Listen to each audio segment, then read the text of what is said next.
Samantha हमेशा से सोचती थी कि उसके परिवार का घर साधारण था, कुछ खास नहीं।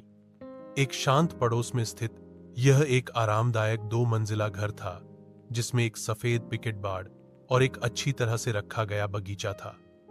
फिर भी जैसे ही वह एक दोपहर धूल भरे अटारी में घूमते हुए उसकी नजर कुछ असामान्य चीज पर पड़ी।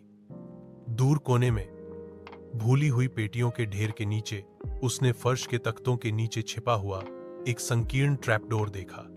जिज्ञासा पर आश्चर्यचकित होकर वह घुटने टेक कर उसे खोला। नीचे स्थित छोटा सीढ़ीदार मार्ग एक धुंधले बासी सुरंग की ओर जाता था। दीवारें पत्थर से बनी थीं और एक हल्की ठंडी हवा अंदर से फुसफुसाती हुई प्रतीत होती थी। दिल धड़कते हुए सामंथा सावधानी से उतरी। उसकी टॉर्च अंधेरे को चीरती हुई। सुरंग उसकी उम्मीद से कहीं अधिक लंबी खिंची हुई थी, जो पृथ्वी के नीचे मुड़ती और घूमती थी। वह हिल नहीं सकी। उसे यह एहसास हुआ कि वह अतिक्रमण कर रही है, कि कुछ उसका इंतजार कर रहा था, जो एक अनंत काल की तरह लगा। उसके बाद सुरंग आखिरकार एक छिपे हुए कमरे में खुल गई। दीवारें पुरानी किताबों की अलमारियों से भरी थीं, अजीब चमड़े से बंधे संस्करणों से भरा हुआ।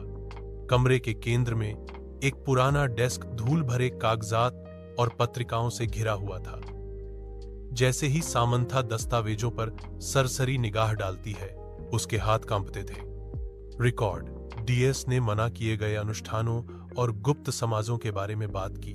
उसके परिवार का नाम बार बार उल्लेख किया गया। जितना गहरा उसने पढ़ा, उतना ही उसे एहसास हुआ कि उसके परिवार का इतिहास गहरे रहस्यों से जुड़ा हुआ था। रहस्य वह दफन रहने के लिए था। उसने कुछ ऐसा उजागर किया था जो किसी को नहीं पता होना चाहिए था, कुछ ऐसा जो पीढ़ियों से छिपा हुआ था। जैसे ही खोज का भार उस पर पड़ा, उसने सबसे हल्की आवाज सुनी। उसके पीछे से आवाज आई, एक फुसफुसाहट, धीमी और ठंडी। वह अकेली नहीं थी।